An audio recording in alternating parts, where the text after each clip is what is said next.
Muy buenas a todos, soy Adam Martín. En esta semana vamos a continuar con el tutorial sobre Linear Workflow. En esta segunda parte lo que vamos a ver es cómo aplicamos los conocimientos que vimos en la primera parte a un ejemplo real, y también me gustaría que viéramos por qué nos interesa utilizar Linear Workflow, qué ventajas y qué inconvenientes tiene utilizar Linear Workflow sobre otras metodologías de trabajo. Ya habíamos visto en la parte 1 cómo trabajar de forma lineal nos proporcionaba una cosa muy importante, que es una correcta distribución de la luz en nuestra escena. Eso para mí suele ser suficiente para decidir trabajar en la mayoría de mis proyectos de esta manera. Pero además de esto, hay que tener en cuenta otras cosas importantes. Por ejemplo, cuando trabajamos de forma lineal, vamos a tener grandes ventajas en todos los efectos que se beneficien de un mayor rango dinámico. Por ejemplo, desenfoques, motion blur, glares, etc. Para ejemplificar un poquito esto, os he preparado una escena súper sencilla, es simplemente unas figuras de metal. ¿Por qué de metal? Pues porque el metal generalmente presenta glares cuando hay una luz de bastante intensidad. Y esa es una de las cosas que quiero que veamos. Con esta escena también vamos a ver, por ejemplo, el desenfoque y algunas otras cosas. Pero también es importante que pensemos que trabajar de forma lineal puede tener algunos inconvenientes. El más significativo es que como estamos trabajando de forma lineal y no estamos recortando el rango dinámico de nuestra imagen, eso se puede traducir en un ligero incremento de los tiempos de render. Por ejemplo, en esta figura que tenemos aquí, estas zonas, que aquí si os estáis fijando en la información, tienen valores de intensidad de casi 4. Trabajando de forma lineal, aquí tenemos una intensidad muy alta, muy por encima de lo que podemos ver a través de nuestro monitor. Pero eso se ha tenido que calcular por parte del motor de render. Si hubiéramos utilizado, pues por ejemplo, Reinhardt, no tendríamos valores muy por encima de 1 y no se tendría que haber calculado esa información. Como no es toda la imagen la que está por encima de 1, el incremento no es necesariamente bestial, pero puede afectar a los tiempos de render. Por ejemplo, yo si tuviera que hacer una animación donde no hay superficies metálicas, no hay superficies muy reflectantes y no tengo desenfoque de ningún tipo, pues podría decidir utilizar Reinhardt para mejorar un poco los tiempos de render y ahorrarme quizá pues un poco de dinero en la granja de render. Pero normalmente, incluso en animación, yo suelo preferir trabajar de forma lineal, aunque solo sea por la distribución de la luz. Y además, ahora vamos a ver, pues por una serie de cosas. Aquí tengo dos renders, uno lineal y el mismo usando Reinhardt, para que podamos estudiar una serie de efectos de postproducción y ver cómo afectan a cada uno de los dos renders. Es importante que tengáis en cuenta que en realidad en postproducción podemos conseguir prácticamente cualquier cosa. Si le dedicamos tiempo suficiente a la imagen, aunque hayamos trabajado con Reinhardt, pues haciendo una serie de cosas podremos conseguir resultados muy similares. Lo que ocurre es que cuando trabajo de forma lineal, a mí personalmente se me simplifican mucho las cosas, porque todos los efectos funcionan directamente sin que yo tenga que hacer nada, mucho mejor. Por ejemplo, lo primero que vamos a ver es un glare, que es un efecto bastante habitual en los metales. Es cuando se produce un flare, pero no es porque vemos directamente la fuente de luz, sino porque estamos viendo los reflejos. Yo aquí, para que podamos ver bien el efecto, lo voy a exagerar más de la cuenta, ¿de acuerdo? Entonces, por ejemplo, yo estoy utilizando aquí este plugin para hacer glare, pero podríais utilizar, no sé, un glow, podríais utilizar una capa en blanco y negro y contrastarla con niveles. Hay muchísimas maneras de conseguir estos efectos. Esto no es un tutorial sobre postproducción. Pero básicamente lo que quiero mostraros es que como en nuestro render lineal tenemos aquí información que está muy por encima de 1, nosotros podemos decirle, por ejemplo, a nuestro plugin en este caso, que solo nos aplique glares a partir de los píxeles que estén de 2 en adelante, por ejemplo. Y fijaros, seguimos teniendo este glare en nuestra imagen. Voy a activarlo o desactivarlo para que podáis ver el efecto. Sin embargo, en nuestro render Reinhardt, como no va a haber ninguno de estos píxeles que tenga mucha información por encima de 1, fijaros que esta capa no hace prácticamente nada. Como os decía antes, podríamos intentar conseguir efectos muy similares. Podríamos, por ejemplo, añadirle contraste a nuestro render Reinhardt, y para conseguir glare, en lugar de utilizar un threshold de 2, podríamos bajar mucho el threshold y conseguiríamos también un glare. Lo que pasa es que el resultado es completamente diferente, porque cuando estamos introduciendo aquí un threshold de 0,75 es muy probable que haya otras partes de mi imagen que no sean necesariamente los brillos de los metales que también reciban este efecto. Luego puede llegar a resultar un poco más difícil de controlar, pero en postproducción todo se puede hacer, ¿de acuerdo? Podríamos generar una máscara especial para este efecto, etcétera, etcétera.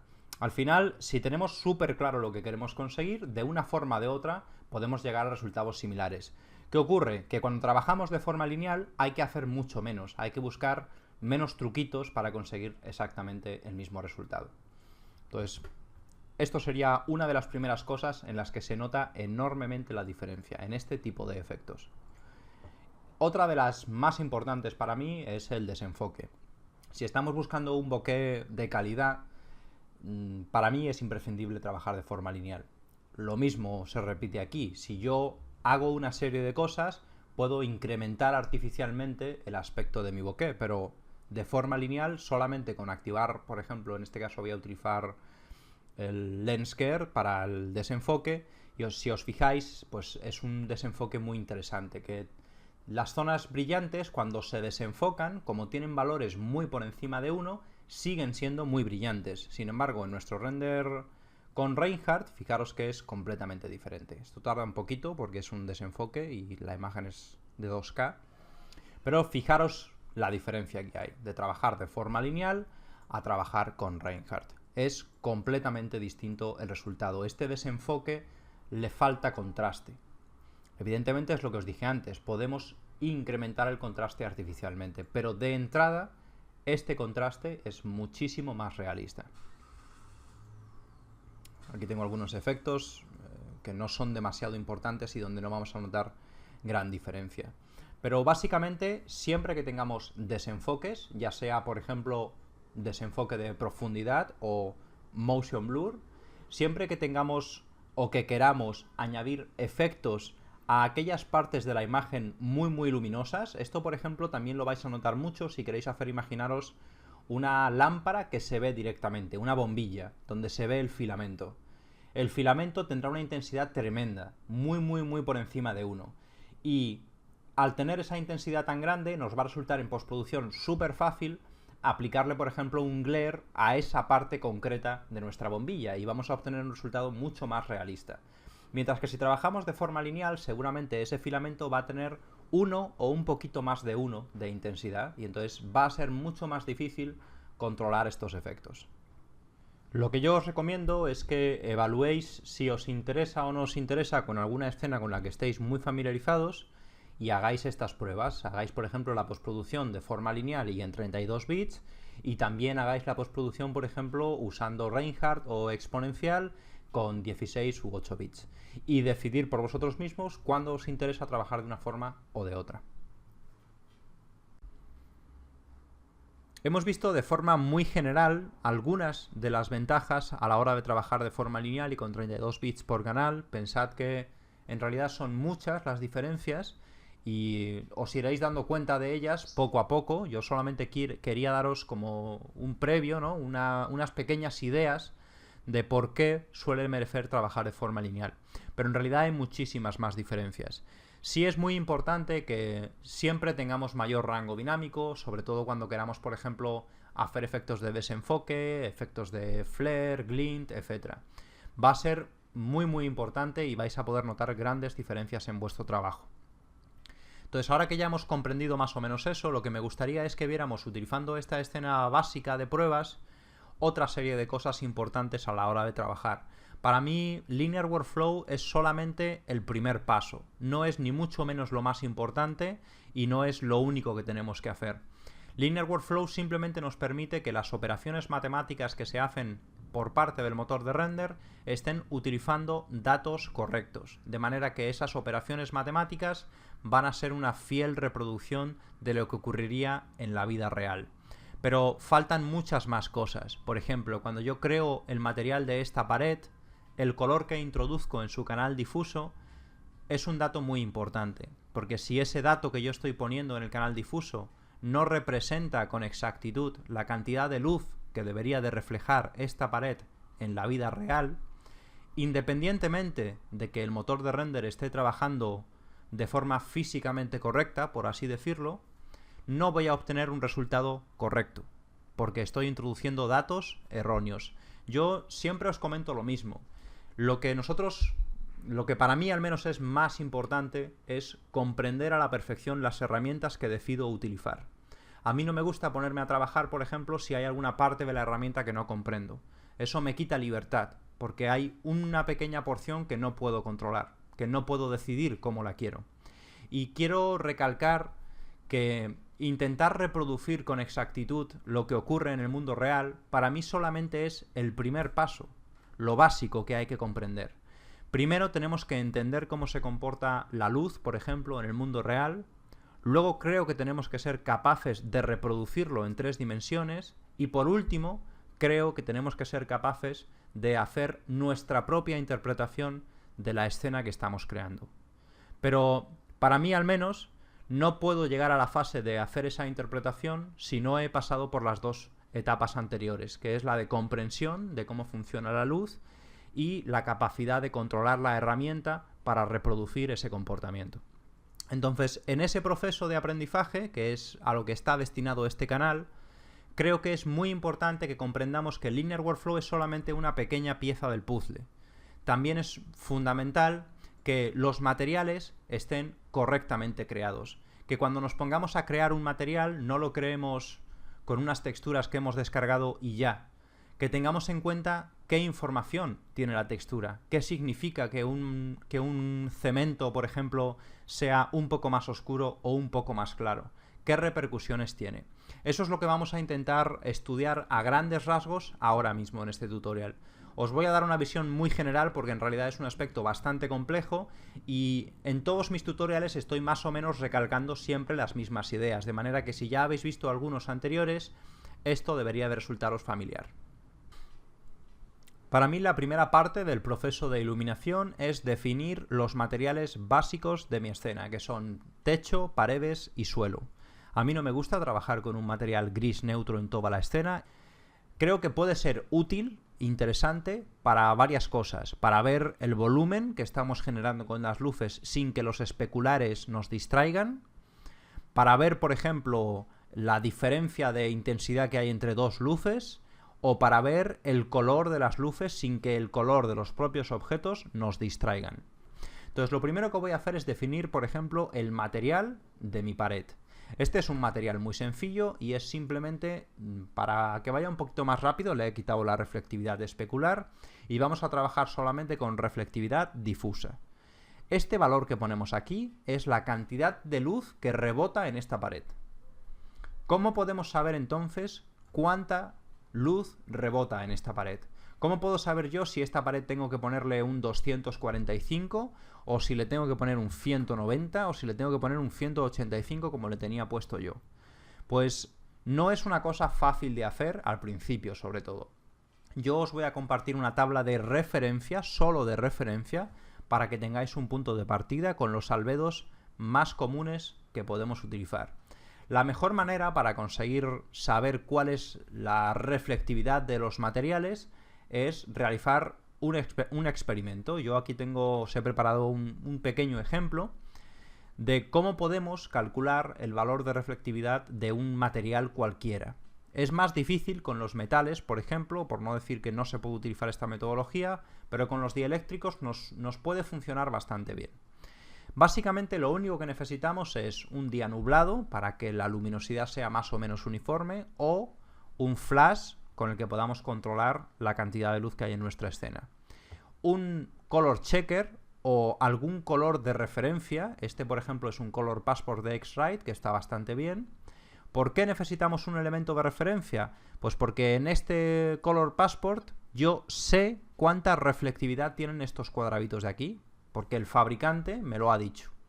Entonces, si yo me encargo de ajustar el contraste y la luminosidad de mi escena en mi programa de edición para que estos cuadraditos tengan el valor que me dice el fabricante, eso me da la garantía de que esta textura también va a tener los valores correctos. Esto es muy importante. Aquí tengo, por ejemplo, preparado... Esta es la misma textura, pero donde yo no tenía valor de referencia.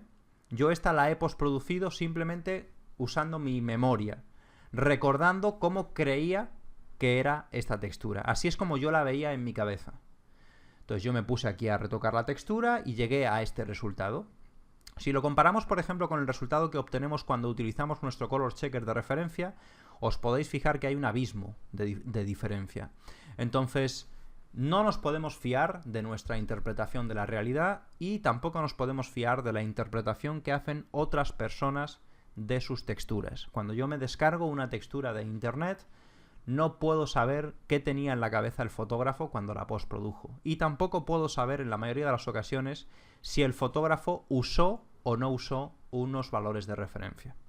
Entonces, si no tenéis este Color Passport, lo que podéis hacer es empezar por los valores de referencia que yo os voy a proporcionar en la descripción de este vídeo, que es simplemente una serie de coloritos para que empecéis por algún sitio. Pero siempre lo digo y quiero insistir, no podéis pretender, por ejemplo, que todo el cemento refleje la misma cantidad de luz. Luego, no es algo preciso, es algo orientativo. Entonces, volviendo a nuestra escena, yo he decidido que este material va a reflejar esta cantidad de la luz, un 73%. Y ahora, por ejemplo, vamos a crear el material de la pared. Es un cemento. Aquí es donde mucha gente se pierde, porque claro, yo me descargo, por ejemplo, me compro el paquete de texturas de Arrowway, que es un paquete de texturas que no es barato y que además tiene una calidad bastante buena. Y abro mi textura y mi textura tiene este color. Y yo me fío de que esta textura representa el albedo de este material. Pero no nos podemos fiar. No podemos estar seguros de que esta textura representa el material que nosotros queremos crear. No podemos estar seguros. Tenemos que comprender qué significa esta textura. Entonces, yo esta textura, por ejemplo, para conseguir que tuviera el color que yo quería, he tenido que aplicarle un ajuste bastante grande. La he tenido que hacer mucho más luminosa. Y lo mismo me ha pasado con el suelo, por ejemplo. Entonces vamos a hacer un render primero con estos valores que son los finales, los que yo he decidido que son los correctos, y luego lo vamos a comparar con el resultado que obtendríamos, por ejemplo, si introduzco valores originales, los de la textura que me descargué de internet. Entonces voy a hacer un render y este sería mi resultado lineal sin postproducción, ¿de acuerdo? Acordaros que luego siempre en postproducción podemos comprimir el rango dinámico, añadir contraste y hacer un montón de cosas. Ya os comenté en otra ocasión que para mí lo importante es que esta imagen tenga la información y la luz de una forma correcta. Luego en postproducción me encargaré de darle el aspecto que yo quiero. Entonces, ahora vamos a hacer el mismo render utilizando criterios aleatorios, sin tener un criterio muy concreto. Voy a crear mi material, por ejemplo, y voy a decir, bueno, pues esta pared es blanca. Y como es blanca y quiero que sea muy brillante, pues la voy a crear con un valor de luminosidad muy grande. Fijaros que no estoy utilizando ni siquiera 255, pero es un valor de mucha luminosidad. Porque yo en mi cabeza tengo la idea de que esa pared tiene que ser muy blanca. Luego, por ejemplo, pues me descargo mi textura de Arrowway y confío en que esta textura representa verdaderamente este cemento que yo quiero crear. Luego no le hago nada a la textura, la pongo y ya está. Y hago exactamente lo mismo con mi suelo. Es una textura de cemento que yo me he descargado de internet, que visualmente yo la veo y digo, este es el cemento que quiero, y se lo introduzco aquí a mi material. Entonces vamos a repetir el render con este pequeño cambio que hemos hecho, que fijaros es usar las texturas tal cual me las he descargado de internet y ponerle un valor de blanco a mi pared más cercano a lo que yo creo que tiene que tener sin ningún tipo de criterio. Y vamos a repetir el render. Y este sería nuestro resultado. Como veis, pues nuestras paredes están completamente quemadas y nuestro cemento está bastante oscuro. Este es un problema que generalmente, en mi opinión, es la razón por la que la mayoría de trabajos que no son realistas, por los materiales.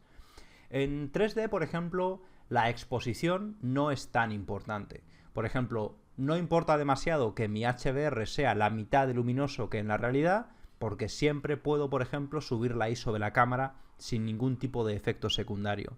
Lo que importa a la hora de crear una imagen es la relación de contraste que hay. Por ejemplo, la relación de contraste que hay entre el cielo y el sol sí que es muy importante.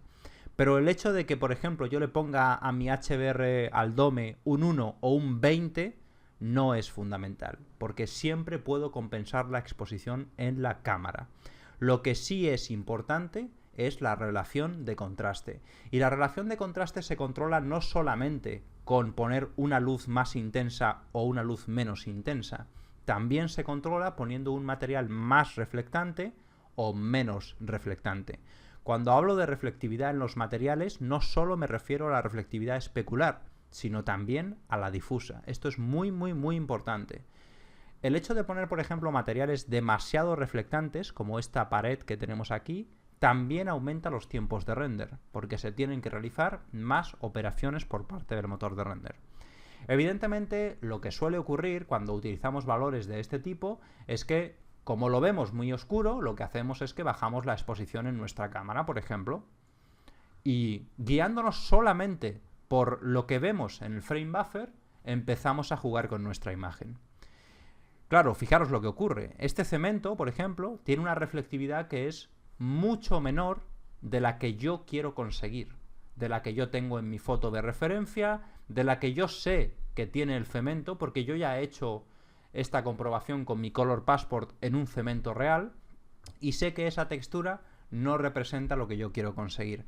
Pero fijaros que lo más importante de esto no es saber cuál es el valor que quiero conseguir, sino tener claro que la textura que yo meto en mi material define cuánta luz se refleja en esta pared, por ejemplo. Eso es lo más importante. Entonces, vamos a ver, por ejemplo, tengo aquí una comparación de los dos. Vamos a quitar esto. Y como podéis ver, la diferencia es brutal, es tremenda. Fijaros, por ejemplo, que en el ejemplo donde hemos utilizado las texturas tal cual las hemos descargado, el suelo, que la textura del suelo es mucho más oscura, aquí en esta imagen se ve más luminoso. ¿Por qué? Porque tenemos mucha más cantidad de luz reflejada del techo. Luego, los materiales son fundamentales, determinan nuestra iluminación mucho más que cualquier otra cosa. Fijaros que el contraste que hay en esta imagen, que es lo importante, es mucho mayor que el contraste que hay en esta imagen. Esta imagen tiene una distribución más homogénea de la luz, mientras que aquí tenemos muchísimo contraste. ¿Por qué digo que lo importante es el contraste? Porque la exposición siempre la podemos subir o bajar. Eso no es lo importante. Lo importante es el contraste. Es mucho más difícil cambiar el contraste de los materiales en postproducción. Se puede hacer, obviamente. Yo podría, por ejemplo, en esta imagen, pues generar una serie de máscaras y material por material aumentar o disminuir el aspecto de ese material. Pero ya sería un trabajo muy poco intuitivo, en mi opinión, y mucho más laborioso. Luego, los materiales son algo fundamental. Para que tengamos una idea de qué es lo que hace esta textura, lo que vamos a hacer es que vamos a abrir la textura en Photoshop y la vamos a analizar un poco. Aquí tenemos nuestra textura de Arrowway, donde tenemos, por ejemplo, el canal difuso y donde tenemos también el canal de glossiness y especular. Lo que yo voy a hacer aquí durante este proceso no lo tenéis que hacer vosotros. Lo que voy a hacer aquí es para que entendamos una serie de cosas. Es, por así decirlo, un experimento con propósitos de aprendizaje. Entonces, lo primero que vamos a hacer es reproducir lo que haría con la textura 3D Studio. Ya vimos en el primer tutorial que cuando configuramos Linear Workflow, estas texturas que están en estándar RGB, nuestro 3D Studio les va a aplicar una gama inversa para linearizarlas, por ejemplo. Y eso nosotros aquí lo vamos a hacer de esta manera. Esto no lo tenéis que hacer y no tenéis que guardar así vuestra textura, ¿de acuerdo? Yo simplemente lo hago para que visualmente entendamos una serie de cosas. Luego vamos a crear, por ejemplo, aquí con nuestra pipeta, con nuestro sampler, pues una zona bastante grande, aquí, por ejemplo. Y la vamos a visualizar de forma lineal para ver la cantidad de reflectividad que tiene esta textura. Fijaros que no es lo mismo trabajar en estándar RGB que trabajar de forma lineal como lo hace nuestro motor de render. Esta es una textura que, si nosotros lo vemos aquí, tendría una reflectividad de un 0,17, que sería pues eso, un 17%, 18% de reflectividad. Luego, de la luz que llega a esta pared, tan solo el 18% rebotaría en la pared y acabaría en nuestros ojos. Luego, es un material bastante oscuro. ¿Con qué puedo yo comparar esto? Pues si no tengo ningún valor de comparación, porque no tengo color passport, no tengo tiempo para hacer el experimento, pues podéis empezar, por ejemplo, con esta tabla con valores de referencia. En esta tabla tenéis, por un lado, los valores en lineal, que son los que utilizamos en 3D Studio, que son estos que estáis viendo gracias a que he puesto aquí un control de exposición, y también tenéis los valores en estándar RGB, que serían los que nosotros tendríamos, en este caso, sin este control de exposición, o los que vemos directamente y con los que trabajamos en Photoshop. Entonces, por ejemplo, si yo quiero que esto sea, pues no sé, por ejemplo, un concreto viejo, que es más o menos esta es la textura que tengo entre manos ahora mismo, pues sé que en estándar RGB tengo que tener una reflectividad de un 57% y en lineal de un 30%. Luego, ya os digo, esto quiero recalcarlo mucho porque yo sé que en cuanto vemos aquí valores y decimos ya está, esto es la fórmula mágica, ya no tengo que pensar y ya pongo esto y siempre mis materiales van a ser la leche. Si hacéis eso, lo más probable que pase es que no acertéis y que sea un desastre. Esto solo con propósitos de estudio. Es una herramienta para estudiar y comprender mejor los materiales y la luz, nada más que eso, ¿de acuerdo? Entonces vamos a usarlo en este caso para darnos cuenta de que, por ejemplo, si nosotros estamos haciendo un concreto viejo, el valor de reflectividad que tiene esta textura muy probablemente sea muy bajo. Lo que tenemos que pensar aquí, básicamente, es ¿quiero que este material refleje de forma difusa un 17% de la luz? ¿Eso es lo que yo quiero? Si no es lo que nosotros queremos, pues tal vez tenemos que aumentar la exposición hasta que consigamos una reflectividad pues de todavía un poco más, incluso, fijaros, de un 30% habíamos dicho. Evidentemente, siempre tendremos que usar el input visual, o sea, siempre tendremos que ver nuestro frame buffer y decir, bueno, pues aunque este material deba de reflejar un 30%, igual yo quiero que refleje un 60 o un 20. Vuestro criterio es súper importante, es lo más importante. Esto no se trata de anular nuestro criterio, se trata de comprender mejor precisamente para poder tener un criterio. Entonces, más o menos imaginaros que ya estoy satisfecho con este valor de reflectividad y entonces mi textura resulta que en lugar de ser esta, que yo me descargué, que yo compré en Arrowway, tiene que ser esta.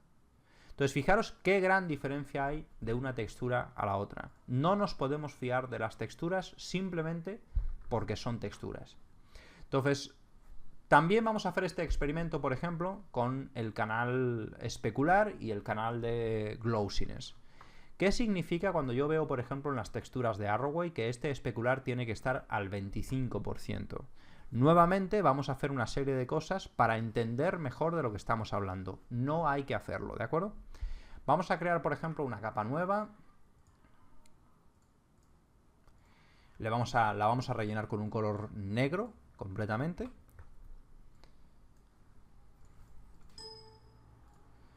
Dejarme asegurarme que estoy utilizando un negro, sí, exactamente. Y cuando Arrowway nos dice que pongamos esta textura al 25% aproximadamente, nos está diciendo que hagamos exactamente esto. Si yo tengo un negro y lo pongo al 25%, esta sería la cantidad de reflectividad que estoy introduciendo dentro de mi editor de materiales. Además, tenemos que tener en cuenta que, por defecto, esta será una textura que será linearizada cuando yo la meta dentro de 3D Studio, de manera que hay que aplicarle una gama inversa.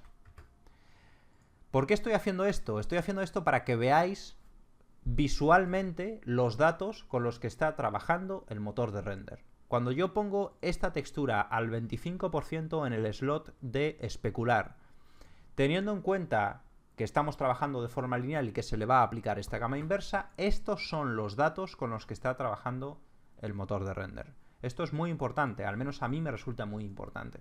Entonces vamos a crear aquí un color picker también, un sampler, y lo vamos a poner, vamos a ver aquí, por ejemplo. ¿Qué significa esto, por ejemplo? Vamos a ponerlo en lineal. Esto significa que este cemento tiene una reflectividad especular de un 24%. O sea, perdón, de un 2,4%. Es muy poquita reflectividad. Sería lo mismo que introducir un índice de refracción de 1,4 o menos. Esta es otra cosa importante. Tenemos que decidir, ¿quiero que mi cemento tenga un índice de refracción tan bajo? ¿Me interesa eso? ¿O quiero que tenga mayor índice de reflexión?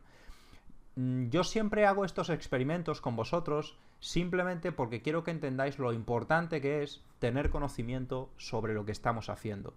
Porque si yo simplemente digo, ok, que hay que poner la textura al 25%, pues ya está, la pongo al 25%, no sé por qué, no sé qué significa eso, pero yo la pongo al 25%.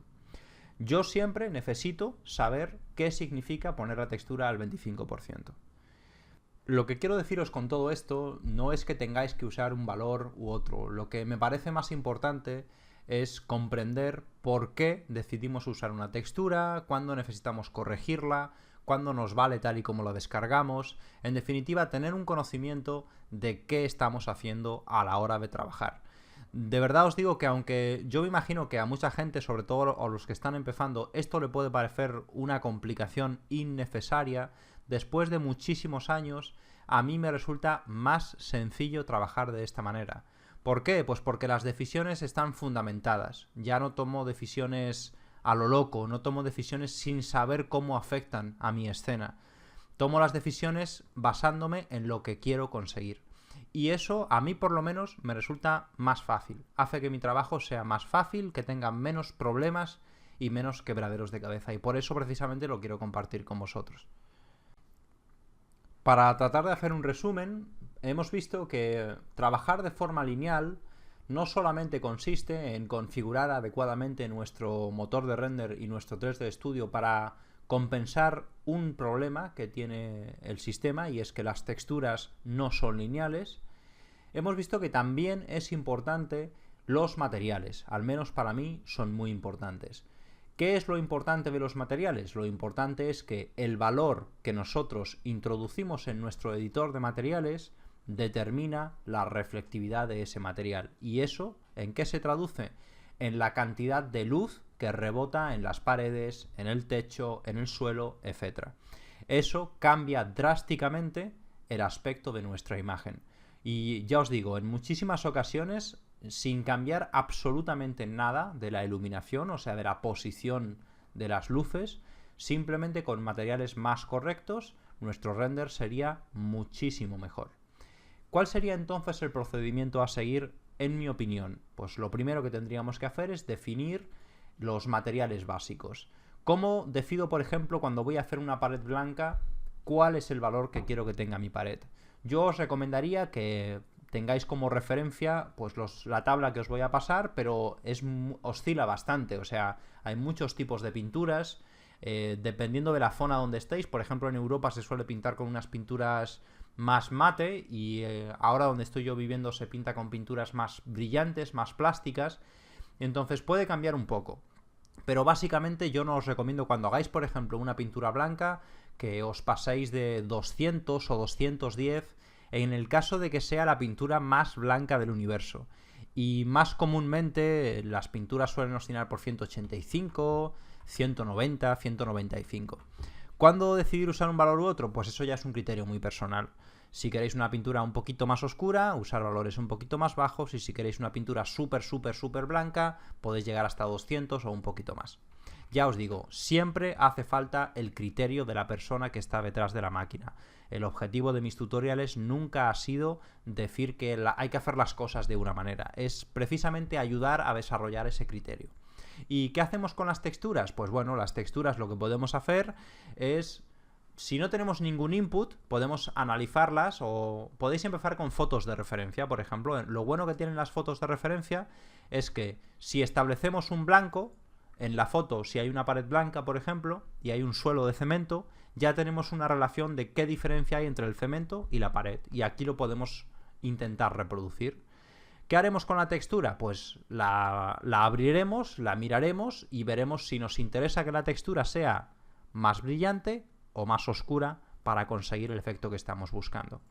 No hay una metodología, no siempre hay que aclararlas, no siempre hay que oscurecerlas, todo depende del material que queramos crear.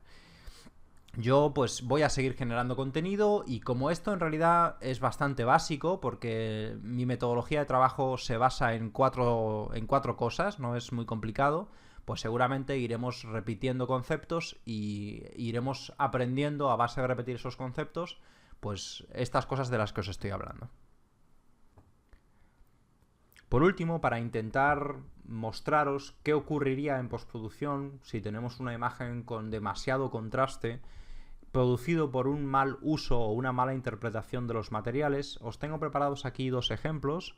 Este ejemplo donde yo he renderizado la imagen con los albedos que yo considero que son correctos, pues yo simplemente he utilizado aquí una textura, la he abierto en Photoshop, he visto qué valores tenía, como no me gustaban, los he modificado hasta que he obtenido exactamente la reflectividad que yo quería para este material.